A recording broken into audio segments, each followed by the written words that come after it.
Hey everyone, Alex DeAnda here. Conservatives of Texas, established 2019. I'm here with a very important person in my life. We wanted to share um, her story. For years, I've been um, working with the pro life cause. I would, I don't know, maybe say 20, 25 years.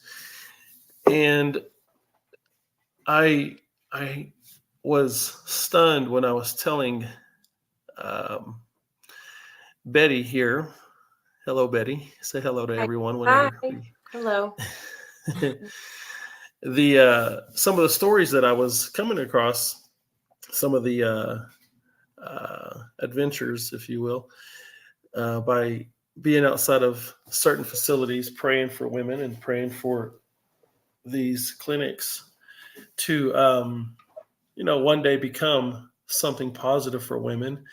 And interestingly enough, one clinic here in Amarillo did do just that over there off of Tyler, and that's a story for another time. But it's an amazing answer to a lot of prayers. But while I would be out there before this was Hope Choice, I would have interactions with uh, beautiful and amazing women that were just curious as to why I was out there, and I would just be praying and singing some praise and worship songs to myself and just keeping it between me and the Lord.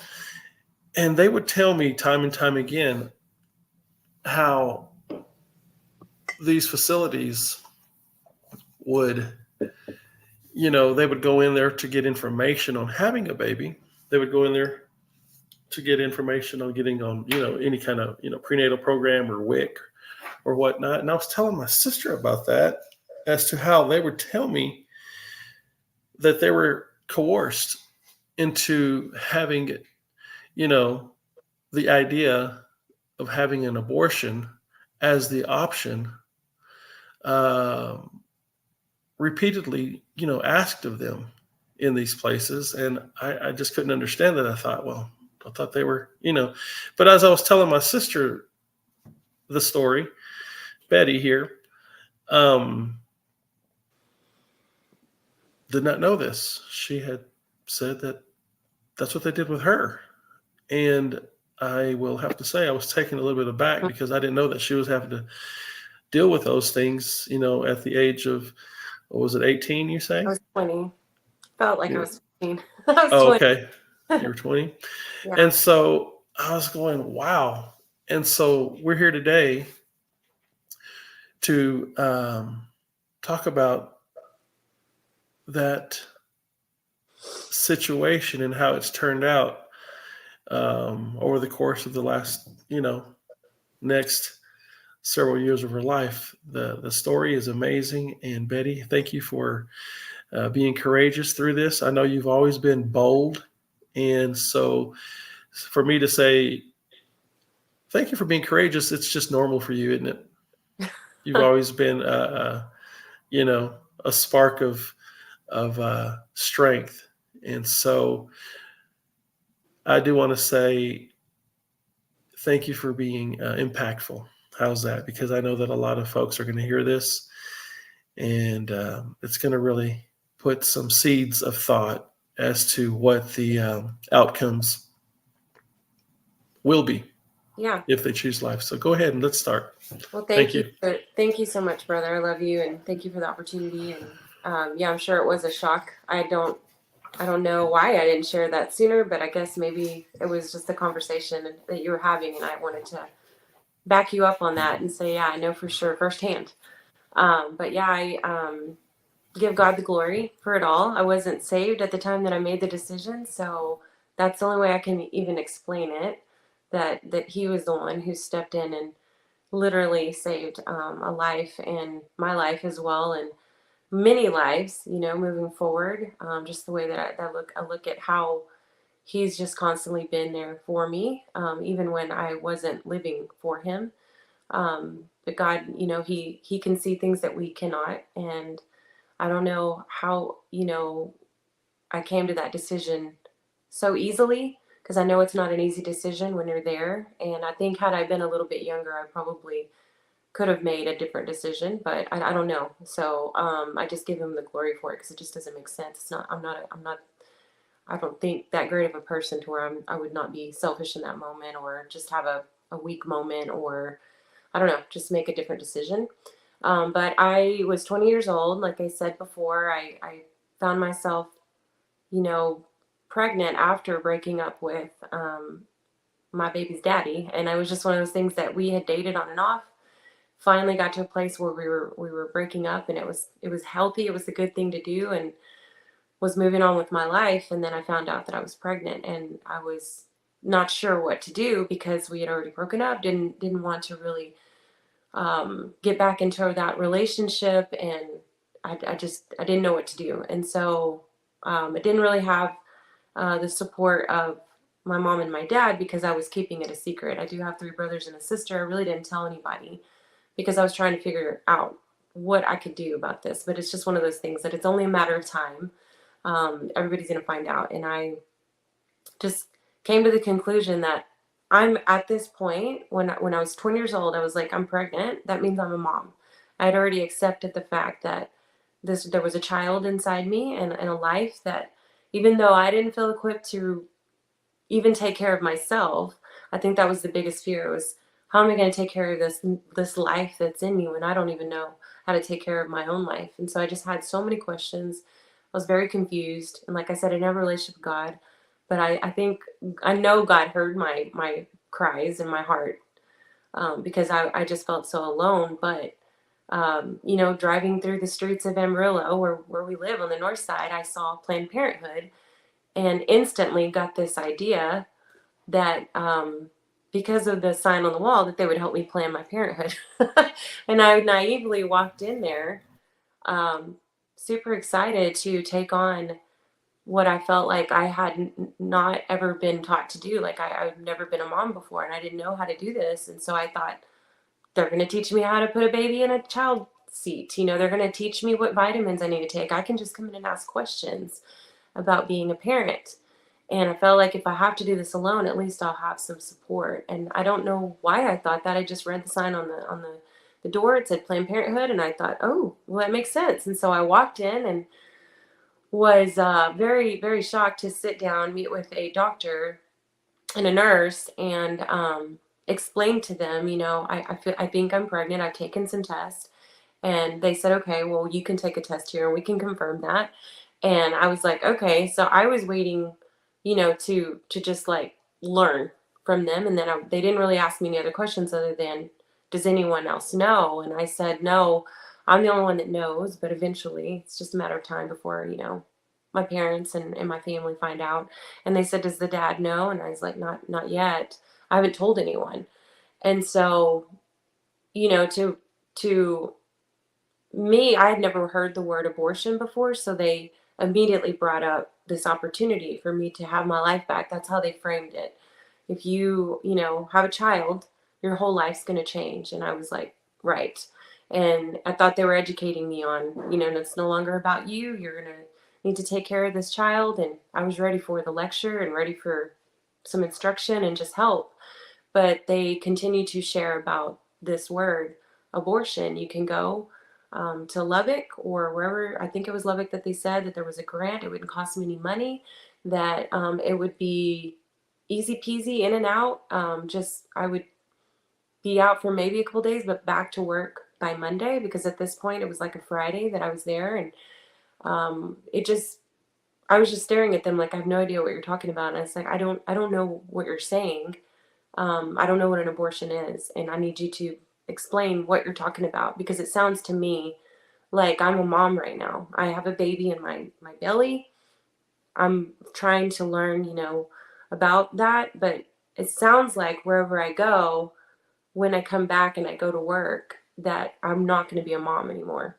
Is that what you're telling me? And they said, yes, but you're not technically a mom because it's not technically, a baby right now. It's still just at the beginning stages. And I was like, just staring at them like, I don't know what I know that my parents are going to be upset with me.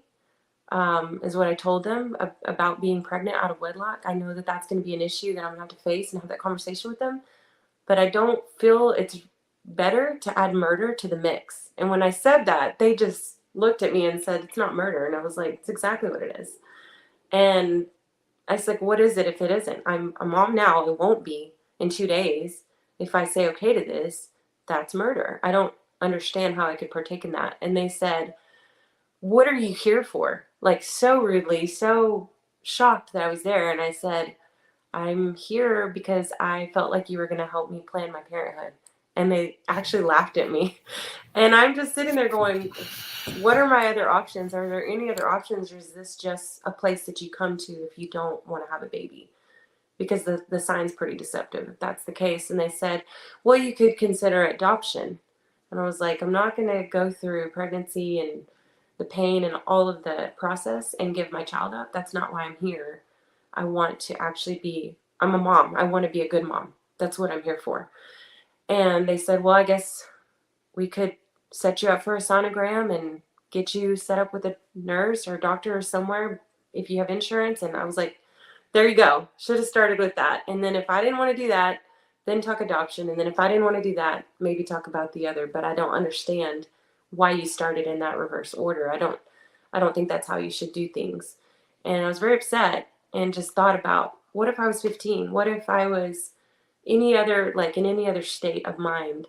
I don't know. Like, I just felt like I said, God protected my child at that point, and I was very mama bear. I still, went to work that day, and there was a girl that worked with me, and she was a single mom, and I lived with her for a short time, and she was a good friend, but she hated, just her life of being a single mom. And she came to me, she offered support. She said, I know that you're pregnant, and I just want to be supportive. And I just, I've had such a hard time being a single mom. And so if you're up for it, I'll take you to Planned Parenthood, and I'll take you to go get, an abortion. And I was just like, oh my gosh. So it's the second time I'm having to protect my child. And I remember going to the boss saying, can you get my desk as far away from this person as possible? And I wasn't trying to be judgmental. I was really trying to save my child's life. And it was just as close as I could get to where I understood how the devil works, how he just comes for something innocent, and I didn't know what to do, but I knew that wasn't the right thing to do. And then 2 years later, after my child was born, Jacob was born, I gave my life to Christ. And, it was in the moment that Jacob was born that he looked at me. I looked at him, and we made that contact through all the hardship, through everything that I went through of being a single mom, going through the pregnancy, halfway through alone, because we did try to work it out, and it didn't work out at the time. When I held him in my arms and we looked at each other, I instantly knew what God's love meant. Like, I felt God speak to my heart, and I felt him say, the amount of love that you have for this child right now, it is so much, but it doesn't compare to the love that I have for you. This is how I see you, as my child. And, God used Jacob to bring me to him. And that's what the enemy was trying to stop. That's what he was trying to thwart and end. Because I know that had I chosen to take his life, participate in taking of his life, I don't think I'd be here. I don't think I could live with that. And it pains me and breaks my heart that women have made these decisions, because I don't think that they came to the decision all the time on their own. I think, like they were trying to coerce me into doing this. They painted it like it was such a great thing. And yeah, it was just very upsetting. But 2 years after Jacob was born, and after I gave my heart to Christ, God brought me and his dad back together. And we now have another son named Mason, and we have a family. We've been married for 21 years. And we live in the DFW area. And Jacob will be on in a little while, and he can share. You get to meet him and share what God has done in his life. And only God can do miracles like that. And so I just say, hopefully this video does help someone to make a better decision, or people who are on the fence and don't know what the right decision is. I feel like choosing life is the best decision. I can say that definitely now. I had no idea what would happen. I knew it would be hard and my life would change forever, but it was what saved me and not what was the alternative of giving me my life back. And that was a lie. So thank you Well, for letting me know that, Alex. the image that came across my mind as you were talking about the approach that they had immediately in saying, in the life basically. And then you had to face this at your job as well with a coworker. It's just a culture. Such a battlefield out there for young girls, for young women. Our culture is so saturated with this idea that it's as simple as taking a Tylenol or whatever the case is. Yeah. Yeah. And you were fighting for the life, for yourself to be a mother, for obviously the life of Jacob. And I just kept seeing you go through this battlefield, just over these hills, through the trenches. And then when Jacob was born, I seen you put your standard up, your flag, to say, "Well, I've taken this hill." That was the image that came across my brain. And but it didn't stop there. You continued to say that that's what forged your relationship with Christ, Mm-hmm. because it was the resurrection moment, if you will, that made that solidified the reason for all of it, the purpose, and for the enemy to engage in such a way. He is truly the enemy on this battlefield. We love women, and the facilitators of life, the vessels to bring forth such beauty and purpose. The you know God's the creator, but they're also pushing forth that creation, and I can see why the enemy is so into wanting to end those things, because it could cause a lot of damage, not only to the child, but also to your relationship with Christ.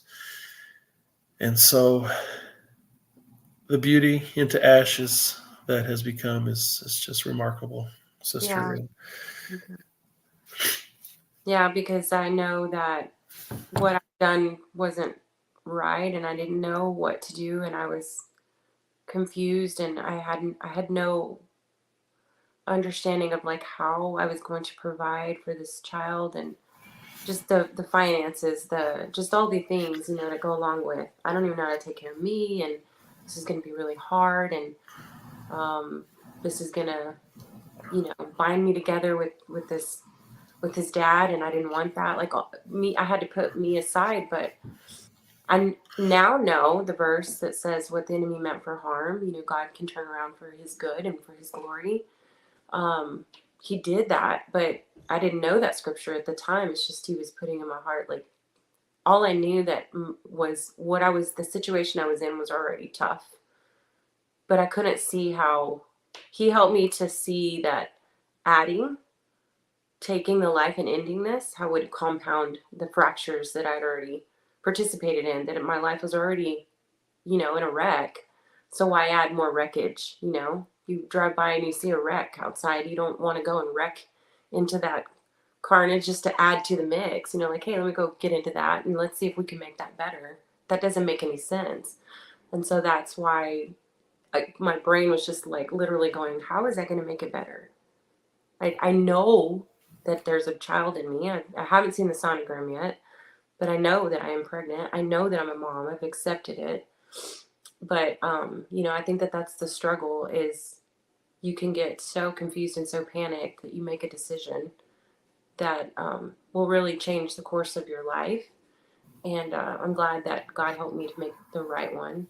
But he was the one that was fighting for me. He was the one that was fighting for Jacob. He could see where we're at now, and he fought for that. And I'm just so thankful. I give him glory and praise, and I know I could have chosen still differently, and God would still be there for me. It doesn't change who God is, regardless, but I do know that he's the giver of life, and he gave me more life after I chose not to take, the life that came out of a decision that I had made prior to that, you know. And so we're so blessed. And Jacob he's a tremendous blessing. He's always been such a incredible child, but just now he's about to turn 23, and it's just wild what God has done in his life. So I'm so excited for him to jump on and share what God is doing in him and just how this impacted him, you know, because around 14 or 15 years old, he had a hard time in school and just was having a hard time with things. And he actually, you know, in the middle of the night, I came to check on him, and God laid on my heart to go pray for him. And he said, maybe I wasn't supposed to be here. Maybe I'm just a mistake, you know, maybe because he knew our story. He knew that we had him out of wedlock, that he wasn't planned. We've always been honest with him and shared our testimony. But when he said that, I said, there's the devil again trying to get you to believe that you weren't supposed to be here. You were fought for at the Planned Parenthood facility. I saw your sonogram. I shared that with your dad. You were loved from the moment that we could get over ourselves, and we never stopped loving you, and you've always been loved. But you know, even going to work, a girl tried to get you. God saved you again because the devil tried to use someone in my life to get me to bend and break again. But it was constant throughout. He was almost born when I was 7 months pregnant. You know, like there was constant battles. But I told him, you're here. So that's proof that you're supposed to be here. And, you know, he never said those things again. And so I love how God constantly came through, you know, like this just how he is. He's just good. That is amazing. It's so, what an evil enemy that we face in this adversary, that he didn't just stop there, that he continued on and started to pepper thoughts into Jacob's mind. He goes after women. He goes after young girls. He goes after young kids. He's a worm. He's spineless. Mm-hmm.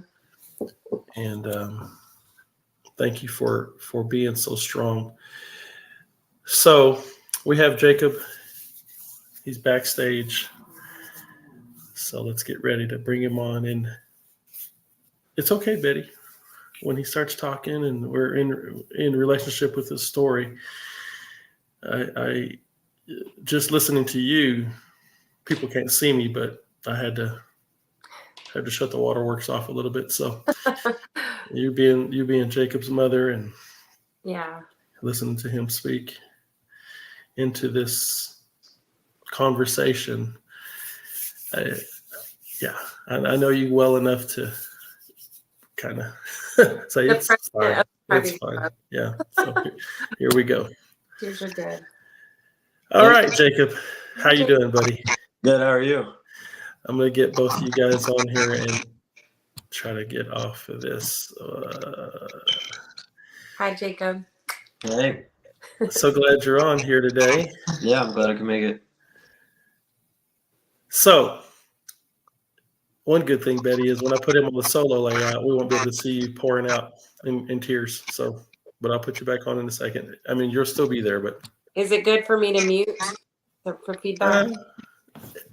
Somebody's crackling in the background a little bit, but I don't know if that's you, Jacob, or if that's you, Betty. But if you want to hit mute, Betty, that's fine.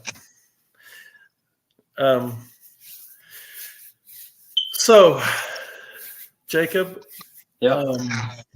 So glad you could come on. I know that you have a very tight schedule, so this means a lot. Yeah, I appreciate you. You know, the abortion story, the situation, the culture,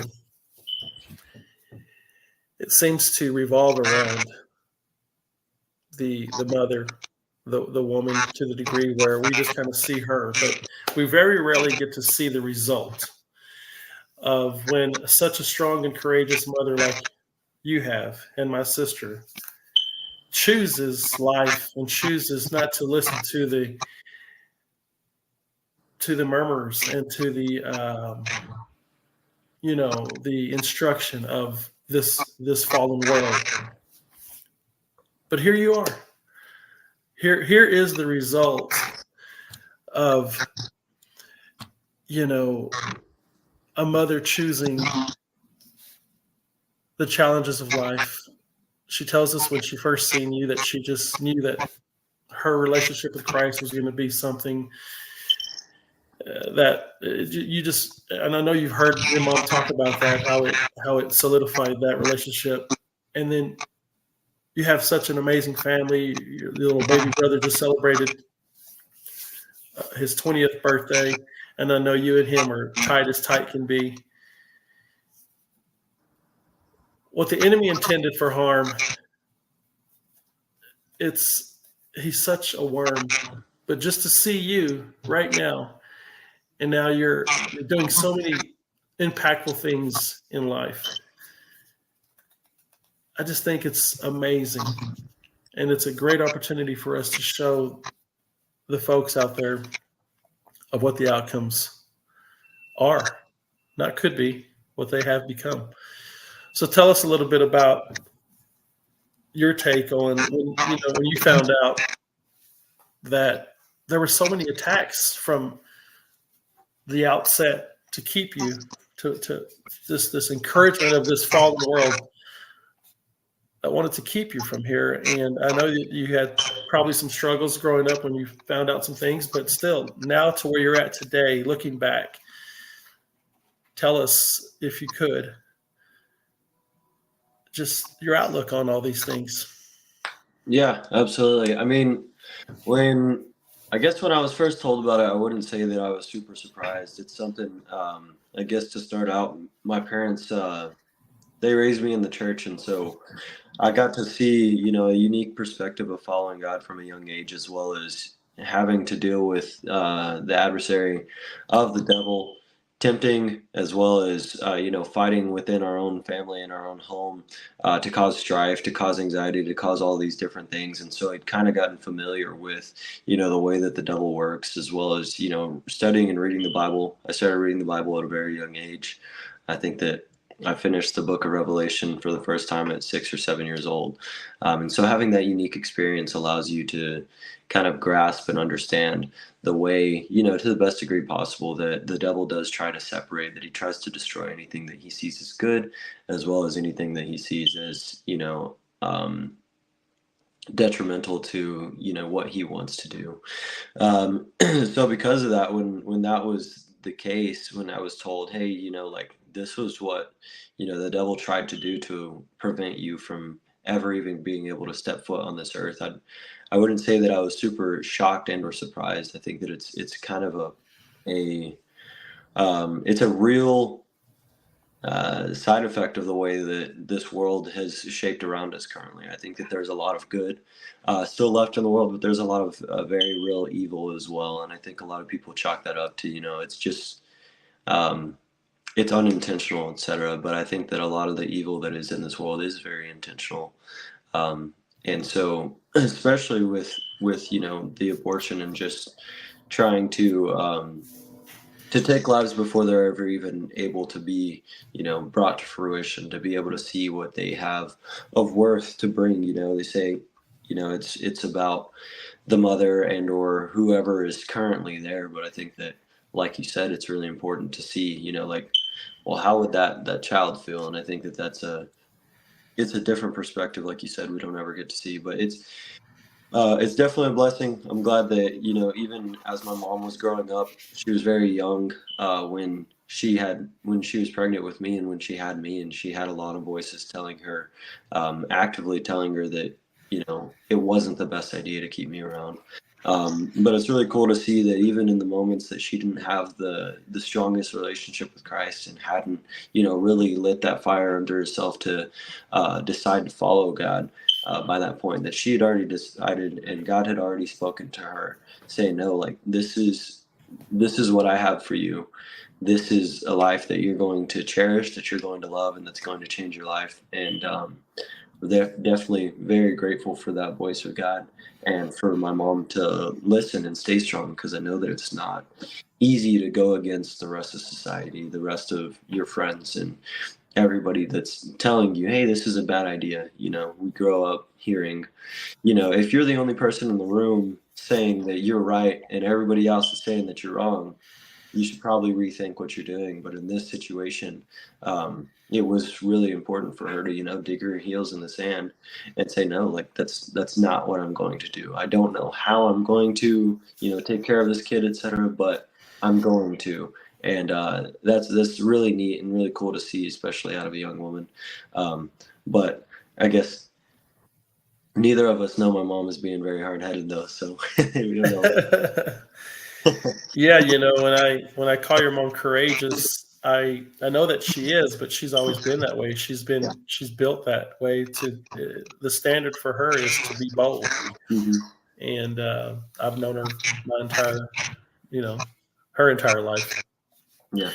And so we got an opportunity to attend your beautiful wedding, and we've met your wife, and just how the ripple effect from your mom's strength into not listening to those voices. The outcomes. I mean, you're now, married for, is it almost a year now, or Coming up on a year? We got a year and 2 days. Yeah, and sorry, a month and 2 days would be a year. Okay, yeah. And it was such a beautiful wedding. Your wife is amazing, and the new family that's come into the picture. Just all these connects and all the purpose that could have been, that the enemy was trying to withstand and try to put restraint on. He's something else, and I'm just so thankful for you guys. Let me put your mom back on here real quick. Okay. Got this here, and what I'll do on myself, I will. No, that's okay. I was gonna hit the wrong button there and probably end the whole broadcast. So, your mother goes on to tell us that when she returned to work, that the attack just didn't stop. That one of her coworkers continued on, and the picture that was produced in my brain at that moment was a battlefield. How that she just had to continue to fight these adversaries, these peppered words of defeat, and she just kept on going through the trenches. And she said that when she looked into your eyes once you were born, that it was solidified, and I just seen that as a banner, a flag, just being placed on a hill as a victory. I don't know how much you can share, but I don't know. It's just you're in the armed forces. You're doing things. We're so excited for you, and in that warrior mentality that she had to face, now you're doing those things. I mean, in a literal sense, it's too much.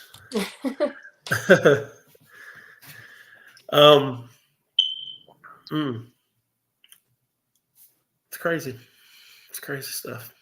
But let me see what I can do here.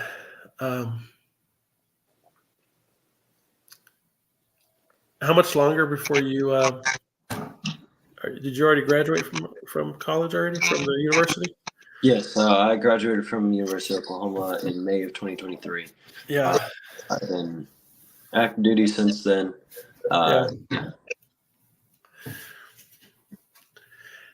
The friends that you've made, the relationships that have been forged, those, your best man at your wedding, all your military friends, everything that has been produced out of this decision, it's remarkable, Jacob.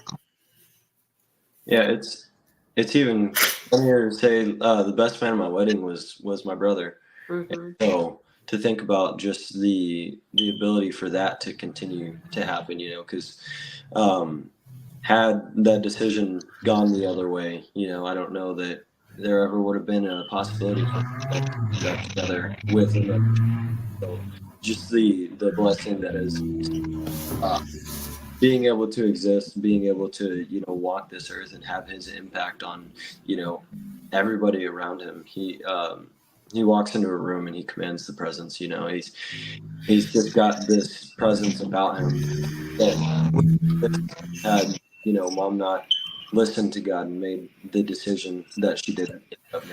So that plus, like you were saying, just all of the friends that we've made along the way, the people that have been we've been allowed to make an impact on, you know, the people that we've been allowed to bless and or help lead to Christ, etc. Like it's such a ripple effect, such a butterfly effect that moves outward from the center, and it's cool to see the way that God does that. You know, it seems like a small decision. And I think that that's part of the way that the world likes to make it seem. You know, it's not anything of impact. It's not a big deal. It's just, you know, it's not even a life or anything yet. Just make your decision and move on. But what people fail to realize is that it is a huge decision that has impact for, you know, forever. If you do end up having that child, to think about, you know, how many people would they interact with, how many places would they go, how many ideas would they come up with, and there's really no way to know, you know. And I think that question of, you know, like, well, is it even important yet? I think that the answer always is 100%, because there's, you as a human being are not the one to decide the value that a life has. You know, we don't get to decide when people die. We don't get to decide when people, you know, we shouldn't get to decide when people live as well. And that's simply because we all have our own individual ability. We all have our own individual worth that is bestowed upon us from God, our creator, not from, you know, the amount of time that we're in a womb. And so it's a big deal. And I think a lot of people get roped into this thinking that it's not a big deal, and they make it a quick flippant decision rather than understanding the true emotional depth to what they are deciding, if they do decide, you know, to move in that direction. What could you say to those young men out there that are getting involved in the things willy-nilly and whatnot? You know, it's the reality of the world. You know, people get into situations. But being your age, you know, you took a pretty responsible path, and you know, you had the support system. But there are some young men out there that, you know, don't have those that platform to some degree, if you will.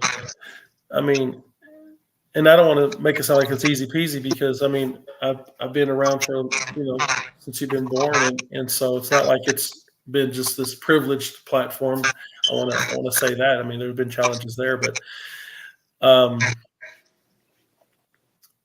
you know, me being a man and you being a man, we don't really get to have that attribute to talk to other men about these things. What's something that carries you in the understanding that, you know, with your situation, what would you say to encourage these guys to step up to the plate and to, I mean, I don't know if you've ever thought about that, but what, if anything, could you say? Could you clarify just a little bit on what exactly you're trying to get at? Well, there's young men that are out in the world that find themselves with this situation, with a unplanned, you know, pregnancy, and it just seems like, you know, think about it, with your mother, she was asked to do all these things, and hearing all these voices, and literal voices from coworker and from the Planned Parenthood. You know, for guys, you know, we see it all the time. They just check out and they just take off, and they just don't step up to the plate. And I mean, what would help them, do you think, to it's a culture of, it's her body, her choice. You don't get a say so, but that's wrong, because, you know, in some sense, Betty has told me in past years that, because she had brothers, and the relationship she had with your grandfather, my dad, she knew that she wasn't going to do that. You know what I mean? She just knew there was no way. So, have you ever thought of that question? I mean, what do you think could help these young men? Yeah, I think once again, it can be a hard thing to conceptualize because people have grown up with it being normal for men to not be men in the household and otherwise. I think that the expectations have been dropped a lot, and that people once again are allowed to just prioritize themselves and what they have going on in their life, etc., without recognizing that, that part of what their life is that impact that they have on the people that care about them, that rely on them, and that they, are supposed to love. I think that it's important for men to see the impact that they have when they do step up. I think that's one of the bigger failures is the fact that a lot of men will be treated as if they don't matter until they're asked to do something, and then that impact is only marginal because they have been asked to do said thing. And so I think that the emphasis in our culture on men being around, whether that's in the workplace, in the family, or in the home, we should do a better job of that, of recognizing, okay, hey, like this is your impact. This is where, this is why you were put here. And I think if men could recognize, their worth and what they do truly bring to the table by being a strong individual that has values and stands on what they believe in, that we would see a lot more men willing and able to step up. Because I think that a lot of men's I wouldn't say all, but some men have the idea that they're not going to make an impact anyways, and if they do make an impact, it's going to be a negative one. And I think that plays into the same victim mindset that a lot of the world has been, pushing on everybody. But I think that there's a direct, deliberate attack on strong men in this world, and we see what that does, with everything, the different statistics that are out there for ending up in prison without having a father in the home, and so I think that if we shifted the narrative away from, this is not something that, you have any worth in saying or saying about, into, what, like, hey, this is a place that you have a legitimate opportunity to change lives, whether that's the life of the mother and the child, or the life of the mother, the child, and future children. Just the recognition that future generations depend on who you are. And I think that understanding that and recognizing as a man, wow, like I have a purpose, men are very purpose driven.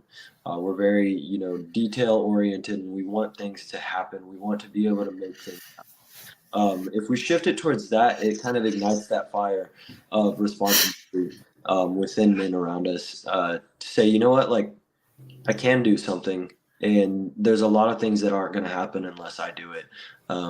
Just because men or women are built for different things. And so once men recognize that, I think that it allows them to ignite that fire within themselves and decide, I think it was really cool for my dad. Obviously, he wasn't living the most perfect, upstanding life when I, came around. But it was one thing that, my mom and all of y'all have always said, that even from the beginning, people didn't necessarily want him around, but he had made that decision, like, no, like I'm going to take care of this kid. I'm going to do everything that I can to be around, even if I'm not necessarily welcome in all of the places that I go. It doesn't matter. He put himself last because he recognized that purpose. He recognized that impact that he needed to be around in order for me to be able to grow into the man that I am now. And I think that if we can emphasize that impact, that's going to help men a lot. Yes. I want you to tell us a little bit about your relationship with your best man, Mason. I know he just had a birthday a couple of days ago, and I know you guys are super tight. And if you don't mind, I know that Um, I know that you guys are just through the roof close, and being here, being given this opportunity. What does Mason mean to you? Oh, that's a good way to put it. I don't know. Man, he's been my rock. He's just always been there. It's funny. Mason Masonry is a type of job where you deal with rocks, and I feel like it's awesome. He's always been that way. He was always rock solid. He always believed what he believed, and he did what he believed. He's always been very, very stubborn in the best kind of way. He loves without fail. He's there no matter what. We've obviously had our ups and downs. We're brothers that are 4 years apart, and we're the only two in the house. And so we fought, we argued, and all of the things. But at the end of the day, like, nobody's ever had my back like he has. And I think that just about everybody around our family and our house would say the same thing. That if you need somebody to have your back, if you need somebody to be there, you can call Mason. He'll be there. It's really funny because it's like, it's not even a doubt in my mind that if I was like, hey, Mace, like, I need you up here, like in Oklahoma, 4.5 hours away. Don't ask why. I just need you here. He'd be like, bro, I wasn't even going to ask. I'm already in the car. I'll see you in 4 hours. And like that right there kind of just solidifies and exemplifies who Mason is as a person, that he hasn't always made the best decisions and stuff, but at the end of the day, you can see his heart every time that he opens his mouth, and he seems like he's got this super hard exterior and this hard shell, but you can physically feel his heart beating with every word that he says, and I think that that's a really unique and cool characteristic to see out of somebody that he's tough and got all this stuff together, but inside. You can still see that he's a young man. He's still learning and trying to figure things out. And with the people that he cares about, he's so open about that, and I find that super respectable. But Mason, I mean, he means everything. I love that kid. I can't imagine a world where he wasn't around. And I'm just super excited to see him continue to grow. He's still figuring things out and trying to get his head perfectly straight on and figure out exactly where he's going, but he's got big ideas. He's got super cool things that he wants to do, and I know that he can achieve anything that he wants to do if he puts his mind to it, because I've never seen somebody with the grit and determination that he has. I like to think that anybody that was raised by my dad has a pretty tough head on their shoulders. I was talking to my wife about this recently. I went through some of the schools and stuff like that the military sent us through, and for a lot of the people, it was their first time struggling, or it was their first time, having somebody in their face telling them that they expected more of them. And for me, it was a bit of a walk in the park, because I experienced that my whole life of understanding, hey, you're striving for perfection. You're never going to get there, but you're going to constantly try.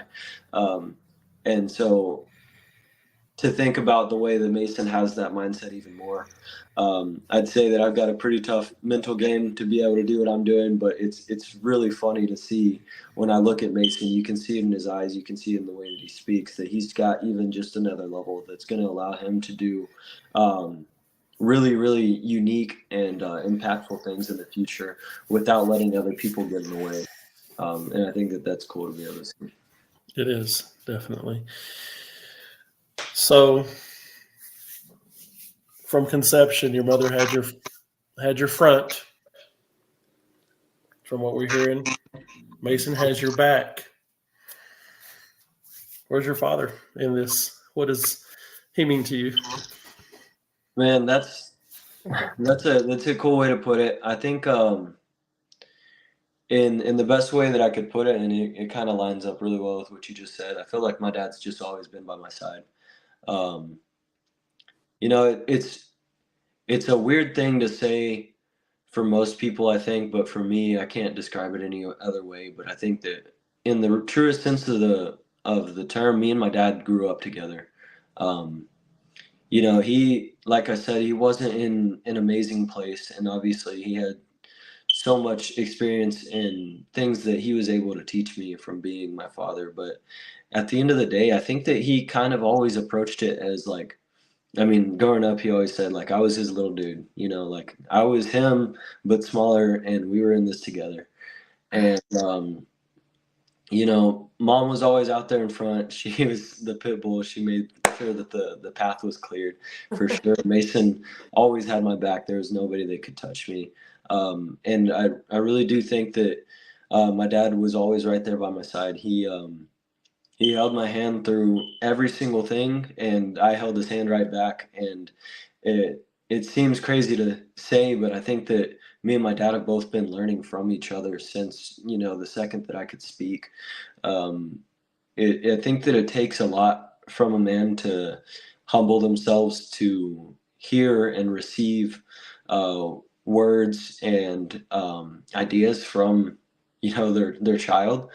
But even at 2 years old, I won't attribute this to myself, but I think that it's God working in one of the most precious of ways. I would sit in the middle of our truck. We had a bench seat, and I would sit right in the middle. And I would hold both of my parents' hands, even when they were reluctantly being in the same vehicle. Um, We held our thumbs and I would together. hold their thumbs, and I would put them together, and I'd say, "Hey, like," because we would go to different churches at the beginning for a little while. And I was like, "Hey, like." All my friends' parents dropped them off to Sunday school together.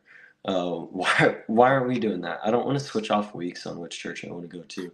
And the realization of what that looks like to be a man and be called out like that by your 2-year-old, you know, it most people, most men wouldn't have the humility to be able to look at that and be like, wait a second, like God's speaking to me right now through my child, and I need to listen, you know. And I think that that's extraordinary, and it's been that way my whole life. You know, he has never shied away from hearing things from me. He's asked me advice about things like finance and decisions since I was 10, 11 years old. Nobody does that. I know a lot of people that even from making my relationships in the military and in college, that they never spoke to their families about finances. They never spoke to their families about decisions within the house, whether it's buying furniture, whether if it's the right plates to buy, or it's how are we going to design this new house that we're building.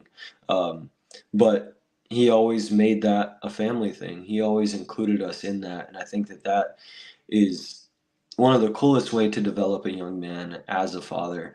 And I think now I see it that he was allowing himself to be developed as well, to learn and see what true humility looks like, as well as like, man, like God gave me these kids for a reason. Like, why would I wait until they're, you know, 25 years old to start listening to what they have to say? Um, and for him, I know that it's made a big impact on his life to be able to learn, even from somebody it seems like you're consistently teaching. You know, and I won't say that I'm not here to say that like I made my dad who he is, but I think that in a way we made each other who we are, and we've grown as men, from, you know, day one for me and from my day one for him. We've sat there by each other's sides. We've always had each other, um, right there, arm in arm, and made decisions together. Made, you know, every single thing that we've done through our lives. It's been really cool. Wow, what a way to put it. Your mother has your front. Mason has your back, and your what a great answer that he's always been by your side. I know that's powerful, Betty, isn't it? Yeah, it It's is. so powerful. What does that mean to you? We only have a few minutes left, but what does that hearing your son Jacob speak that way Um, about Mason and your husband? Yeah. it's just beautiful. I mean, I think back to when I made the decision to keep Jacob, I didn't know, but yet I felt God had something in store, and I didn't even know how to explain that. But going back to when me and Jacob's dad and Mason's dad, Lewis, like when we first met, I felt like God put in my heart the type of man that he was going to become. And I know people say don't fall in love with potential, but I saw that and I prayed for that. When I was a believer, I really, really prayed. And we got to a place that Jacob was already born. We weren't together, but I really still loved him. And I asked God, are we going to be together? He said, you need to give him up so you can focus on your relationship with me. That broke my heart, but I had to choose to trust God in that moment as well. And when I did that, God worked on both of our hearts individually because we didn't have a good relationship with God individually, I felt. But God used Jacob. He would hold our hands together. We were going to different churches and just different things. And he didn't want to be dropped off at different houses, and he would tell us that. And we saw God working, but we didn't talk about it. And then all of a sudden, I'm getting asked to be married, and I knew, okay, I have another decision to make. What's this going to look like? But now, looking back and looking forward and everything in between, what Jacob said, he just summed it up so greatly. How God saw, where we were going to be with each other, and how it was going to work. It's just a beautiful tapestry. Even though I had made a mess of everything, it's like looking at tapestry and you see the backside of it and it's all messed up. But when you turn it around, it's a beautiful picture.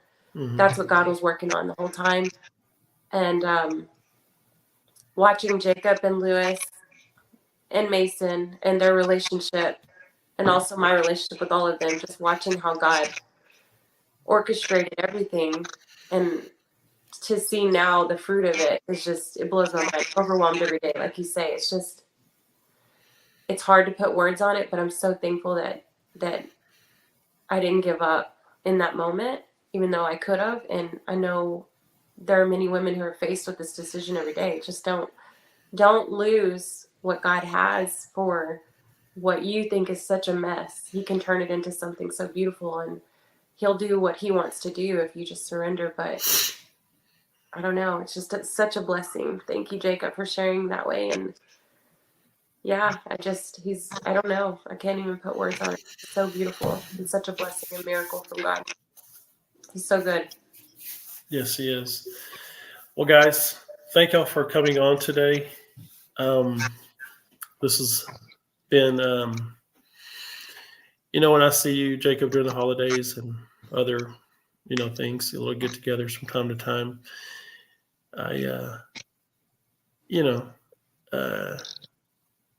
I'm glad I got to hear this portion from your heart. I will be doing hopefully one with Lewis. Your dad, he is stand up. He got to remember, this is our baby sister, and yeah, we're protective brothers, but Lewis, he's my guy, and he is definitely doing all the great things for you guys, for our nephews, and yeah, that podcast is probably going to bring more waterworks than this one, more than likely. Love you guys. Thank y'all for taking some valuable time out of your day. And Jacob, keep writing more words in those pages. And you do the same, sister. Love y'all. Thank you for the opportunity. Have a great day. Y'all too. Bye-bye. Yep. Bye. Bye.